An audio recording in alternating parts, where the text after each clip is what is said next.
Ken Rose anointed. The fiesta's popping and all fingers pointed. Riyadh Bottles got the whole crowd jointed. Checking what eyes can't be squinting.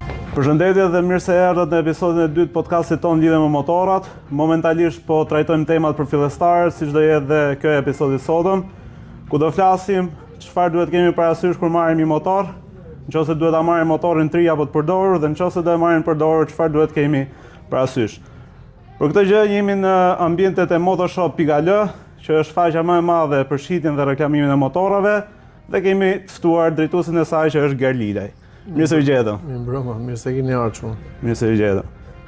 Unë normalisht kam qejf që çdo person që marr në podcast ketë eksperiencë dhe të flasi për temën nga eksperienca që ka. Prandaj duhet të pyes sa vite ke në motor. E para të uroj suksese për podcastin. Faleminderit. E kam ndjekur xha me vëmendje, është edhe domethënës për gjithë motoristat që janë në Shqipëri, edhe dashamirët dhe sidomos fillestarët, se një ndër mesazhet kryesore duhet të jetë për fillestarët e motorëve. Atë po mundohemi të bëjmë. Vitet e mia në motor janë të hershme në moshën si adoleshent kur kemi qenë gjithë 5-16 vjeç. Më mbrapa na u dha mundësia se koha jon kemi qenë çik më të punës, më të gjërës, kur krijumi çik ekonomisë kanë qenë njerëz të barabartë atëherë. Edhe motorin e parë që motor tamam pa ta marrë një XL atëherë. Edhe kështu vazhdova edhe rrugtimin tim duke ndjek pasionin. Normalisht prandaj ke shkuar edhe enduro besoj. Po enduro e krijova në 2014-ën. Domethënë e krijova, isha i vetëm kur e krijova atë që kisha në kokë. Edhe me grupimin e shokëve, me disa miq të mi shumë të ngushtë, vendosëm që ta krijonim si grup. Dhe në 2017 atëherë u formalizoi që e bëm vërtet shoqat me një grup goxha të madh njerëzish. Pavarësisht se kjo zjati për një kohë që zjati ishte e bukur, por nuk arriti të përfundoheshim po aq njerëz se sa ishim, se patëm si gjithë shqiptarët ato përçarjet e veta. Ishim një ndër grupet e fundit që na ra dhe neve ajo bomba, po ka qenë thjesht normalisht në atë kohë. Ishte e dëgjuar se ka ndodhur në gjithë shqiptarinë edhe sidomos me motorista që gjithë secili ka atë egon e vet që thotë unë e di më mirë, ti e di më mirë. Se unë e shoh dhe të komente që mua më vjen normalisht që thon ti se di kështu, unë e di më mirë. Kjo është gjithmonë në Shqipëri, kjo egoja mos me pyet. Tashi ky është realiteti, e kuptoj që ne do dëgjojmë edhe ato komentet e mira dhe ato të këqija, po enduro ka vazhdu, ka ecë përpara, siç jemi me aktivitetet, me sportin, me kampionatin shqiptar, me Rally Albanian, edhe me aktivitetet tonë, siç ishte edhe aktiviteti i ditës shtunë që zhvilluam ke Ferma 100. Për sa i përket aktivitetit, normalisht ishte edhe një stunt rider. Kush është ai dhe kjo fatikisht ky është hera e tretë, domethënë që ne aktivitetet tona përfshim stunt riders, që sidomos ky që ishte herën e kaluar, që ishte herën e fundit, është nivel europian, se këta që performojnë me Harley janë vetëm 3 në Europë. Domethënë është ky polaku, janë edhe 2 djem francez. Po se këto stunt riders zakonisht e bëjnë me ose Kawasaki ZX6, me Harley. Domethënë edhe Harley performojnë njerëzit me një gomë, po atë lloj sportisti që janë këta, nivel sportisti që janë këta, janë vetëm 3 në Europë. Domethënë edhe ata 2 tjerët ne kemi pas para 2 vjetësh. Po mbajmë një event të sheshi. Po kemi bërë në Tereza një event.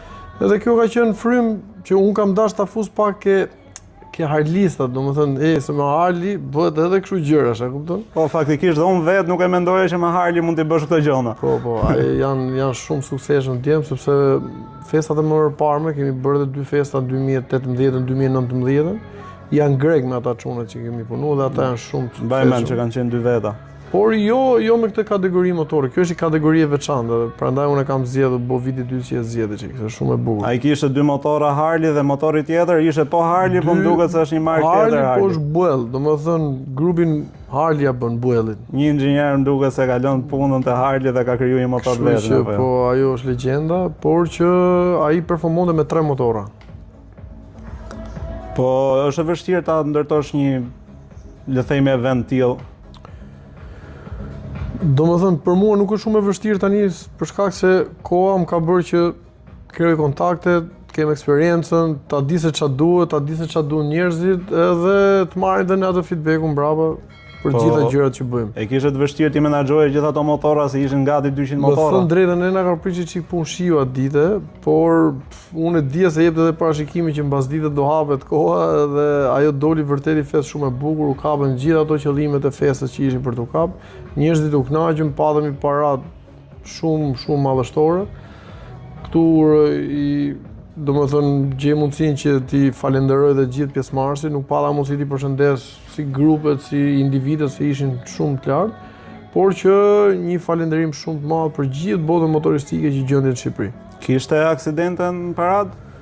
Kishte gjëra shumë të vogla për shkak të ngarkesës të njerëzve pak, po jo aksidente madhore. Kishte kështu nga vendi gjëra kështu që kalotit kalojmë, domethënë për shkak masisë të eventit dhe pjesëmarrjes ndodhen gjëra shumë të vogla po të papërfillshme. Jo. Dhe pastaj pjesa darkës ishte më muzikë apo jo muzikë live? Pjesa darkës gjithmonë aktivitetet tona janë që e gjithë dita është aktiviteti është gjithë përfshirës dhe në fund fare në darkë përmblidhet me një program artistik. Deri në çfarë ore shkon zakonisht eventi?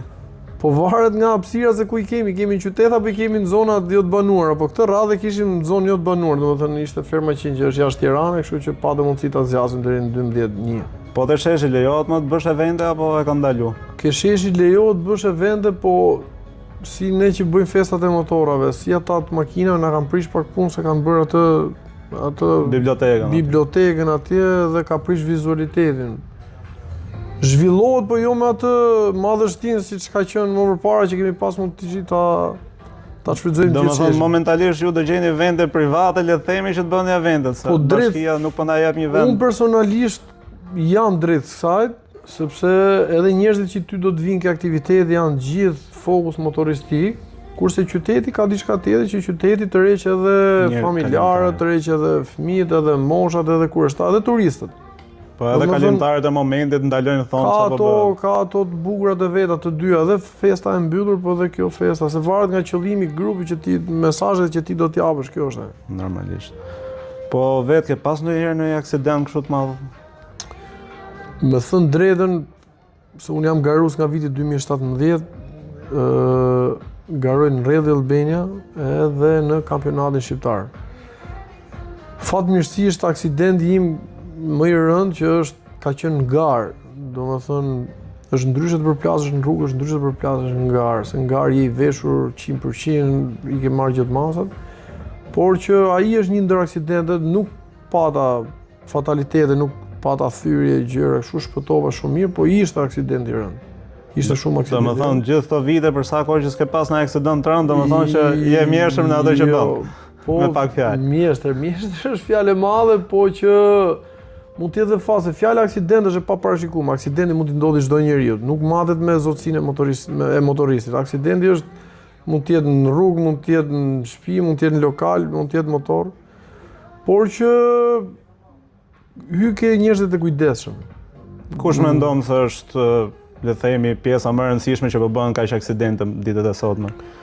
Për mua pjesa më e rëndësishme për shkak edhe të natyrës punës që un kam, se ti e di që un kam fut frymën që njerëzit të vinë ta mësojnë motorin. Kam kriju kushtet, kam pistën time, kam motorat, llojshmërinë e motorave dhe kam fut frymën që të vish ta mësosh motorin. Se në Shqipëri ka mungu kjo gjë shumë.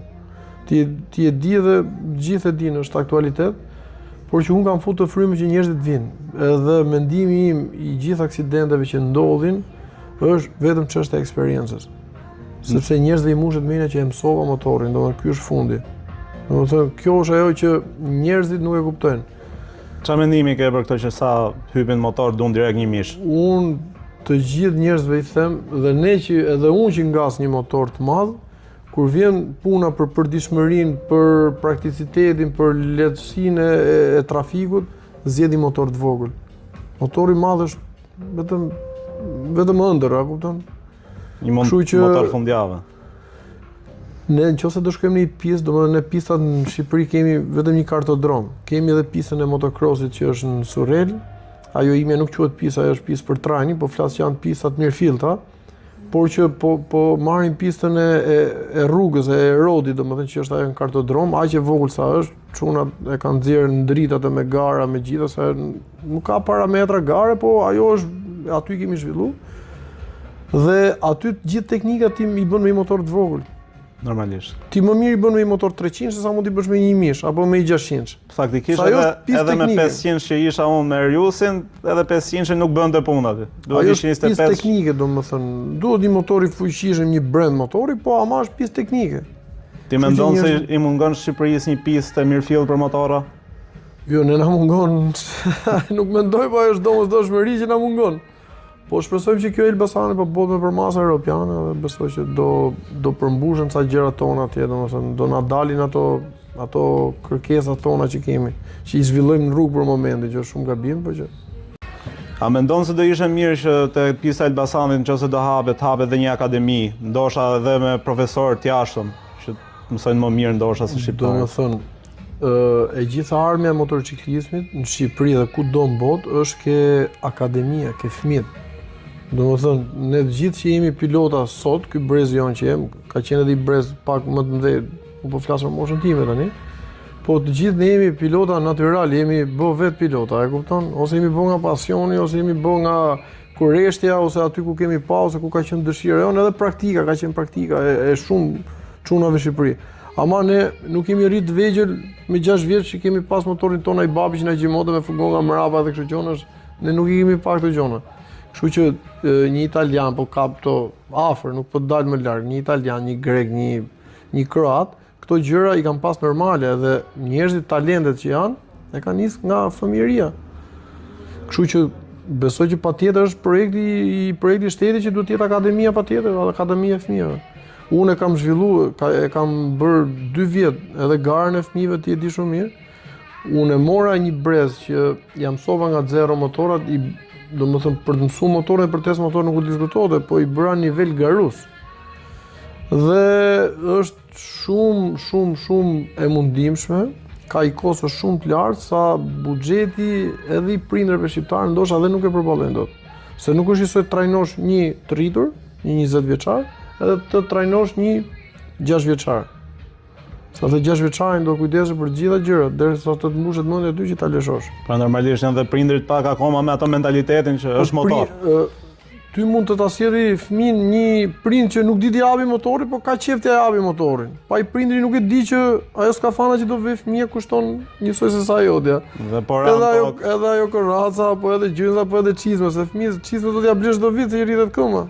Nuk është si ne për shkak që e blini pal çizme edhe kemi gjë tjetër. E shtym pak, e kupton? Po për rroba, çfarë mendon? Janë nevojshme kur lëviz në qytet?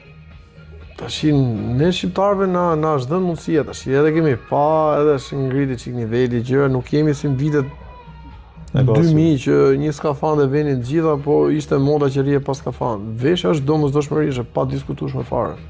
Domethënë veshja edhe mirë, domethënë që të ngjash bukur, po dhe për çështjen e sigurisë, është e domosdoshme. Helmeta, domethënë gjitha janë pashmangshme, nuk mund të thosh që po dal kështu. Po udhthove, toleroti çik Tirana qyteti, domethënë që hajde nuk mund t'i veshësh pantallona dhe gjërat, po mund të veshësh i xhup apo mund të veshësh i xhup ditor, por je i mbrojtur. Pra, po helmeta është pa diskutueshme. Helmeta dhe dorezat janë të para që. Dorezat, helmeta dhe xhup duhet të jenë gjithmonë edhe në qytet. Të para që hasin në tokë. Kalojmë pak te tema që kemi për të folur, tema e sotshme. Çfarë duhet ketë parasysh një person kur shef një motor për herë të parë? Domethënë, nëse ti do bleje një motor për herë të parë, çfarë do shikoje? Tashi, nga eksperienca dhe realiteti që është një person kur shef një motor të parë, do të thosë se merr vesh nga motori. Ose do shoqërohet nga një tjetër që merr vesh, ose do ta çosh në një servis autorizuar, që ai do të t'japi një okay. Ose mënyra tjetër ndikojnë kilometrat dhe viti i motorit. Këto janë të rëndësishme. Tash motori mund të jetë i goditur, a kupton, po që elementet kryesorë janë kilometrat e motorit, domethënë besueshmëria e kilometrave. Edhe është i goditur apo jo motori. Për një motor sportiv, sa mendon se duhet jenë kilometrat normal, le të themi, për një motor 10 vjeçar? Tashi në Shqipëri ne ndryshojmë shumë me gjithë sistemin evropian. Nuk është se domethënë ne shqiptarët edhe BMW-n 1300, edhe çtrimin, edhe të gjitha ne i përdorim për gjithashtu, i përdorim edhe me ble buk, e kupton? Motori sportiv është motor sportiv. Ne në Shqipëri nuk kemi asnjë rrugë për test me motor sportiv. Unë nuk du të flas shumë nga elementet e mia, trajnit, gjërat, domethënë se s'du t'i prekin gjitha gjërat, po të flasim për thelbin e diskutimit. Motori shtrim do i gomët shumë të mirë. Motori shtrimet do asfaltin shumë të mirë. Ne jemi pilota natyrali, jemi shumë të mirë, e kupton? Po që ne nuk kemi asnjë rrugë. Tash dhe ai motori shtrim në një vend evropian, ai ka lëviz vetëm për qëllime udhëtimi apo piste, edhe nuk para kanë shumë kilometra. Kurse në Shqipëri i rrihet non-stop. Bën dasma, bën synet liqe, bën aktivitete, a kupton? Kështu që, por nese ata që e blenë për atë që i vynë dhe kaq. Po kilometrat varet, janë kilometra qyteti apo janë kilometra që ka dalë jashtë qyteti apo jashtë Shqipërisë. Edhe si është trajtuar motori, besoj pjesa e shërbimeve, vajt, filtrave. Po, ajo po dhe ke cilësia e atij që jep motori, e kupton. A mendon se duhet faktu ky sistemi i shërbimeve, siç është në Angli për shembull, që çdo shërbim shkruhet diku ose vendoset në një sistem? Po i vetëm sistemi është sistemi online që ti e fut në kompjuter dhe lë shenjë. Domethënë vetëm kompanitë zyrtare e bëjnë atë. Serviset tona që ne i kemi edhe shok nuk ta ofrojnë. Ai ta xeron bordin, ti xeron kilometrat, po nuk.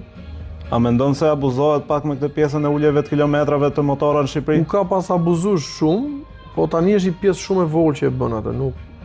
Domethënë ajo është një pjesë që i ka hyrë tregut shumë vonë çike dhe do të kapi me ato hapa gjigante, do të kapi tregun, por nuk. Mendon? Unë ndodh shumë radhë kur ndodh që mund vjen një motor, unë nuk e hedh fare. Unë kam parë që ti çdo motor që vjen tu e provon një herë vet, prandaj po them. Unë përveç se motorin e provoj vet, po një ndër sukseset e mia është që nuk i gënjej njerëzit dhe i them merr motorin, provoj, po s'pëlqeu mas jetë prap. Del gjys ditë kjo është e. Sepse unë kam disa raste unë i kam motorat e mi që i shes motorat e mi dhe di se çfarë është, por 70% e njerëzve që vinë tuke mua, edhe ti ke sjell motorat tuke mua, unë njerëzve i mundsoj shitjen. Se unë kam pa edhe kur kam sjell motor vet, e ke marrë, e ke provu një herë vet. Patjetër se domethënë besueshmëria ime në treg dhe kaq vite eksperiencë dhe kaq vite në shitje dhe në shumë gjëra të tjera në motor, domethënë njerëzit ma lënë besim mua. Bën apo nuk bën? Domethënë ma lënë mua të përgjegjësinë dhe unë për ne jam i detyruar që motorat e provoj vet. E provojmë parimin që ngujit në frenim, sistem amortizimi. Domethënë çdo motor që vjen te motoshopi nuk ka nevojë të vi me një mik me diçka me vete se e kontrollon vetë. Është i padiskutueshëm fare. 99% e rasteve motorat tu janë të kontrolluar dhe unë e di se ç'është. Se keni edhe servisin normalisht. Kam edhe servisin po patjetër, por që motorat këtu janë të kontrolluar dhe unë ja jap të drejtën të gjithëve që ta çojnë ku të dojnë ta kontrollojnë. Nëse si pëlqen e kthejnë. Po normalisht nëse ka ndonjë që ka fiksim ta kontrollojë dhe vet me shokun e vet ose me servisin e vet. Po patjetër, ti e bën mundësia. Po kush mendon se është gjëja më e rëndësishme në punimin e motorit, që një person mund ta dëgjojë direkt që një motor nuk punon mirë? Tash një sy amatori ose një vesh amatori është e vështirë ta dalloj pak, a kupton? Po motorat përgjithsisht ose do rrafin grup, ose do nxjerrin një tym, ose motorat e shtrëngu, motorat e shumë përdorur. Vetëm i vesh mekanik dhe i vesh profesionist mund t'i dalloj ca gjëra, e kupton? Se ti ke edhe BMW më shumë, BMW-ja është rref. Rrevet, po. Edhe disa që nuk marrin vesh thonë pse punon kështu. A mendon që motori është më i mirë të kontrollohet kur sapo mëngjes, sapo ndizet për herë të parë apo kur është i ngrohtë? Jo, motorin nëse do ta testosh, lëret nxefet. Se motori kur nxefet atëherë i tregon gjitha, punon ventilatori, punon çarkullimi i ujit, rrafin valvura se ullohet vaji nga nxehtësia. Ka shumë aspekte, po një vesh fillestari nuk duhet të kesh edhe parim mekanike, jo se ti mund të jesh motorist shumë i mirë, por nuk ke parim mekanike. Se i beson dikujt ja çon motorin për ta rregulluar. Mu ndodh shpesh herë ku kam shit motora, më kanë ardhur te shtëpia, do vi te shtëpia ta shoh motorin sa ndizet mëngjes. Pse mendon se ndodh kjo? Kto janë legjenda. E thot dikush që s'merr vesh, e ka dëgjuar dhe për mua s'ka lidhje me prandaj është. Bile motori mund punoj më mirë, sa undes, vaj, pompa, punojnë gjitha. A mendon se rrjetet sociale po ndikojnë pozitivisht apo negativisht në Shqipëri? Në aspektin motoristik? Po. Jo, pozitivisht patjetër, pozitivisht se rrjeti social ka qëllimin e marketingut, ka ngjalljen e dëshirës për motor, ka edukim.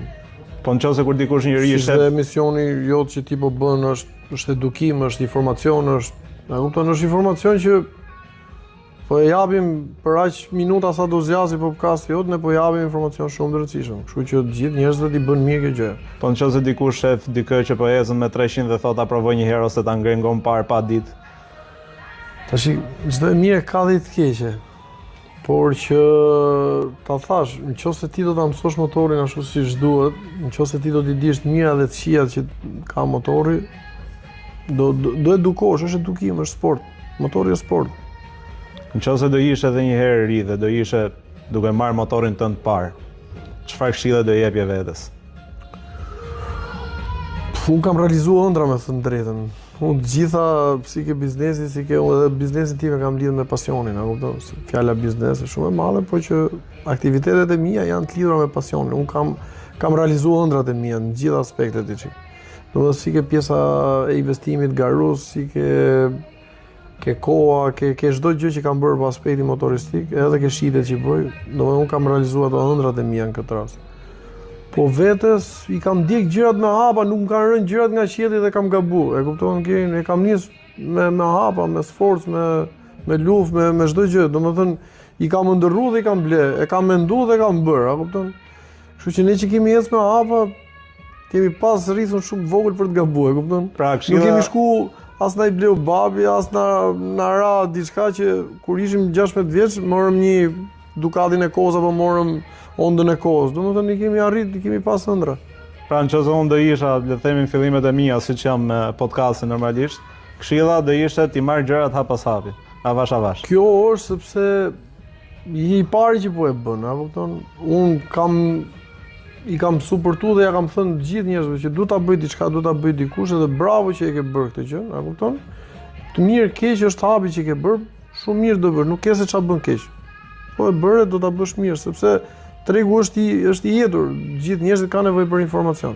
Pavarësisht se këtu informacionin e merr edhe në kafe ke berberi, se të gjithë flasin, domethënë se kemi edhe legjendën e që thonë nuk bën BMW-ja, e kanë nxjerr më pëlqej vjetër, ja kupton, ka edhe kështu temash. Edhe ai që po ikën të blenin atë BMW-n e re që s'merr vesh, po thot ta bledh unë se për shtatë me ju po ta blej, ku do bësh motorist? Thot që më ka thënë ai shoku që më duhet ai motori vjetër, kupton, edhe vjen të pyet, po pse? Se nuk e kuptoj njerëzit që është tjetër motor, ka ndryu gjenerata. Kanë mbaru 4 vjeçare dhe është tjetër motor, si në cilindrat, si në punim, nuk kanë lidhje me njëri tjetrin. Por janë to legjendat e kafes, to legjendat e lagjes që i dëgjon gjithandej edhe si ta po të këndoj bitbini veç dhe mësosh këngën. Faleminderit për vëmendjen. Ky ishte podcasti jon për sot. Shpresoj të ketë qenë shumë informativ për ju dhe shihemi në episodin tjetër.